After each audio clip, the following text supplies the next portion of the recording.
Bizga qandoq yoshlar kerak? Abduri Abdullah Arman.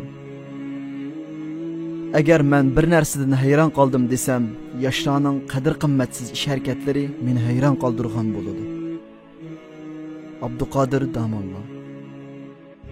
Yoshlik davri insonning bolalik chaqlari bilan xo'shlashib, mustaqil yashash, hayot nishoni tiklash va kelgusiga asos soladigan eng muhim mezgildir. Bu mezgilda inson jismoniy jihatdan fiziklik taraqqiyot bosqichida bo'ladi. İctimai jihatdan jamiyatga yuzlanish va jamiyat bilan yuzlashish bosqichida bo'ladi. Ruhiy jihatdan jamiyat, maktab, siyosat va iqtisod qatorliqlarning qiziqtirishlari, qoymoqtirishlari va xirislar bilan kurash qilishga duch keladi. E'tiqodimizning manbasi bo'lgan Qur'on hadislarda payg'ambarlar va solih kishilarning yoshlik chog'larida beshidan o'tkazgan kechmishlarini bayon qilib, yoshlarning hayotiga namuna va yo'l xaritasi ko'rsatdi. Shundaqla islomning dastlabki vaqtlarida dinning kuchayishida yoshlarning qanday rol o'ynaganligini ochiq bayon qiladi.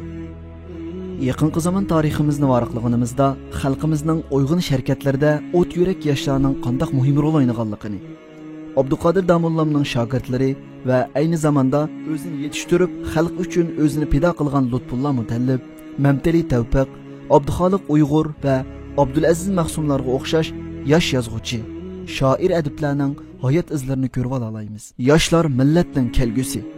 Shuarga aylangan bu mashhur so'z amaliyotda yoshlarning nuqul kelgusi uchun muhim ekanligiga qaratilgan so'z bo'lmasdan, balki ularning bir millatning taraqqiyotida, bo'libmi diniy, ijtimoiy, siyosiy, iqtisodiy, idoriy va askariy sohalarda intayin muhim rol o'ynaydiganligini ifodalaydigan so'zdir.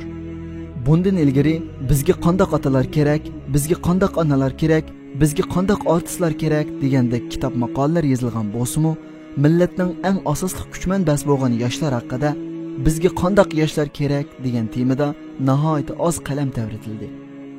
Men bu maqolam orqali mukammal bir kitob yozilish kerak bo'lgan bu temada o'zimning bir qism tushunchalarini o'ttirib qo'yishga tirishaman. Maqolada yoshlarning o'zida yetildirishga tegishli bir qism sifatlar haqida to'xtalaman. Birinchi, yoshlar tafakkur qilishga mohir bo'lishi kerak. Insonning bolalik chog'larida qiziqish va taqlidchilik bilan elib berilgan ibodat yoki ijtimoiy ish faoliyatlari yoshlik mezgilida taraqqiy qilib, ilmiylik, amaliyotchanlik va natija yoritishga qarab yuzlanadi. Afsuski, bir qism yoshlar bolaligidagi his tuyg'u va soddalikni yoshlik mezgilida davom qildirdi. Musulmon yoshlar mayli ibodat, tirikchilik, ijtimoiy munosabat yoki avom musulmonlarning manfaat va kelajagiga munosabatga bo'lgan muhim ishlardami aqlni emas, hissiyotni qo'llanib, o'zi va boshqa musulmon yoshlarning obrazini xunuklashtirdi. O'zining musulmonligidan faxrlanadigan har bir yosh qilgan ibodat, muomala va ish faoliyatlari bilan jamiyatni faxrlantirishi va yetaklashni bilishi kerak. Masalalarga bir taraflama yoki ziyoda passiv pozitsiya tutmasligi, o'z zimmasiga olgan ish faoliyat va qilgan gap so'zining jamiyatga qanday ta'sir etganligini oldin o'ylanishi va o'ylanishga odatlanish kerak. Yoshlik mezgili tez hayajonlanadigan, har narsaga qiziqish bilan muomala qiladigan bir o'tkinchi mezgil bo'lish sifati bilan bolalikdan farqli bo'ladi. Yoshlarning jamiyatga bo'lgan ko'z qarashi, milliy va diniy qimmat qarashlarini manba qilishi, masalalarga tutgan pozitsiyasi va hal qilish chorasi ko'p sonliqni qoyil qilish orqali kelgusidagi boshlamchilik o'rniga yo'l hozirlay olishi lozim. Masalalarga ochiqni chiqarib olish yoki ustunlik talish nazarda beqish nodonlikdir xolos. Ikkinchi, yoshlar o'rganishga mohir bo'lishi kerak. Yoshlik mezgili insonning bilim olish va hunar kasb o'rganishga eng uyg'un vaqtidir. Burunqilar aytgandek, yosh vaqtingda o'rgangan ilm tashqi xat o'yg'onga o'xshaydi, qirg'iningda o'rgangan ilm so'g'i xat yozganga o'xshaydi. Yoshlarning ahd tutish qobiliyati cho'nglarga qaraganda ko'rinarli yuqori va yangi narsalarni o'rganishga tayyor bo'lgan bo'ladi. Shunlashqa yoshlar har qanday narsani tez o'rgana oladi va uzun asd saqlay oladi. Shu orqali o'zining kelajagiga mablag' solgan bo'ladi. Inson aqli dehqonning katminiga o'xshaydi. Siz uni qancha ko'p ishlatgan sari shuncha o'tkirlashadi. Agar bir yosh chet el tilidan birini o'rgangan bo'lsa, uning aqlining ishlashi boshqalarga qaraganda bir daraja yuqori bo'ladi. Bu til uning ilmiy safosini o'stirib qolmasdan yana aqlini o'tkirlashtiradi. 3. Nazar doirasi keng bo'lish kerak. Yoshlik mezgili jamiyatda yuz berayotgan ishlarga qarata tanqid va norozilik kayfiyat kuchayib boradigan. Har qaysi qatlam va sohadagi kishilarning har turli fikr, ko'z qarash, ideyalari nervisini g'idiqlaydigan bir mezgil. Ammo yoshlar yoqtirmagan har narsani nazardan saqit qilish yoki o'ziga yoqmagan har narsadan yerginish pozitsiyasida bo'lmasligi, jamiyatni ko'proq tushunishga ahamiyat berishi, xato fikr ideyalarni o'lchab beqishni bilish kerak. Amaliyotda adolatli bo'lish uchun bilim ketadi. Ammo bilimsizlik adolatli bo'lishga o'zdir bo'lolmaydi. Adolat o'z nafsidan kechish, samimiyat va insofni shart qilgan bir ma'naviy qobiliyat bo'lib, bugünkidek har kim o'z muqomiga to'layotgan fikr qaynamida tunjiqayotgan kunlarda yoshlar millatning har bir a'zosiga odil pozitsiyada muomala qilishi va gunohli bo'lmasa to'g'ri tushunishga tirishishi, bu orqali milliy birlikning kuchayishi, diniy barobarlik tuyg'usining yuksalishi va tashabbus qilinayotgan hamkorlik va birlikni qo'lga keltirgili bo'ladi. Albatta buni aqli bilan ko'ra oladigan va qilmoqchi bo'lgan ishning maqsad mohiyatiga yeta oladigan qobil yoshlar to'g'ri usul bilan hal qilib keta oladi. 4. Yoshlar insofli bo'lish kerak. Yaxshilikqa buyurib yomonlikdan to'sish dinimizning muqaddas buyruqlaridan biri. Shundaqla musulmonlikning asosi. Yoshlar hayajon va aldiraqsonlik bilan dinni yaxshi tushunmaslikdan, dindan yiroqlashib ketgan yoki dinning sirtidagi kishilarga qarata ularni inkor qilish, tuvan ko'rish pozitsiyasida bo'lib, ularning dindan va jamiyatdan nafratlanishiga sababchi bo'lib qolmasligi lozim. Aksicha, Allohning o'ziga bergan shu hidoyatidan ularning mubaharlanishiga vasila bo'lish kerak. İbrahim alayhisalom Buddist dadisini tuvan ko'madi, balki hidoyat uchun duo qildi va chiroyli muomala qildi. Payg'ambar alayhisalom mushrik tog'asini vafot bo'lganga qadar biror qitim haqorat qilib boqmadi. Mana bular insofga eng cho'ng ulgu bo'la oladi. 5. Yoshlar hayoliq bo'lish kerak. Hayo va iffatdan so'z ochganimizda Qur'on Karimda Hazrat Yusuf alayhisalom, Musa alayhisalom, Shuayb alayhisalomning qizlari va Hazrat Maryamning o'rnak shaxsiyatlarini uchirtimiz. Bu hayo musulmon yoshlarning o'ziga bo'lgan ishonchisi, o'ziga bo'lgan hurmati, boshqalarga bo'lgan kichik beyilligi va o'zining ruhiy sog'lomligini namoyon qiladigan go'zal axloq va Allohga yaqinlashtiradigan ma'naviy ibodatlarning biri.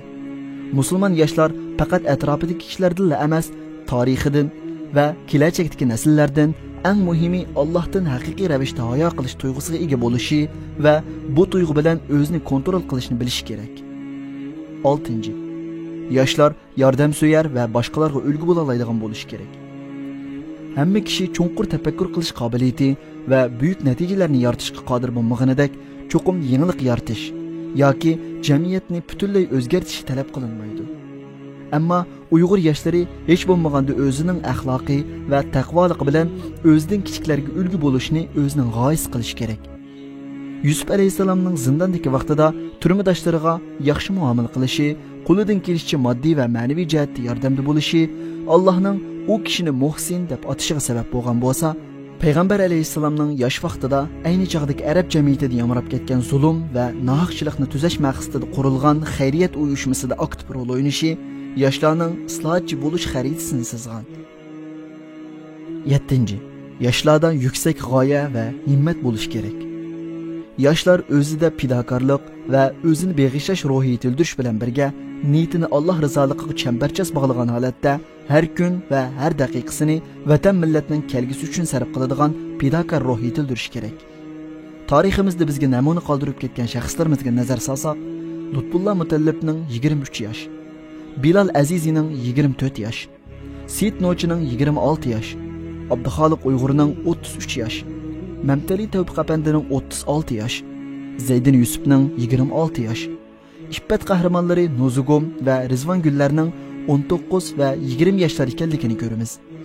Kunimizda hammamizga tunishlik bo'lgan Muhammad Solih Tamollamning 12 yoshida nurg'un ilmiy natijalarni yarata olganligi va hayotining oxirgi tiniqlarigacha o'z g'oyasi uchun badal to'lishi, texnik jonliq obrazni aks ettirish bilan birga yoshlarga bir yo'nalish belgilashni tavsiya qiladi. 8. Yoshlar jasoratlik va chidamchan bo'lish kerak. Islom tarixiga nazar solsak, jasorat namunasi deyishga bo'ladigan İbrahim alayhisalomning butun kishilar Xudo deb biladigan butlarni qo'qmasdan urib chiqishi Musa alayhissalomning o'ziga ziyon yetib kelishidan qilch qo'rqmay Fir'avnga qarshi chiqishi, g'or egalari deb atalgan islom yoshlarining dini uchun bergan qurbonliqlari, islomning dastlabki mezgillarida payg'ambar alayhissalomning chaqiriqiga ovoz qo'shganlarning ko'pinchisining yoshlar bo'lishi va chidag'isiz qiyin qistoq va ig'ir sinoqlardagi chidamchanliklarini ko'ra olamiz.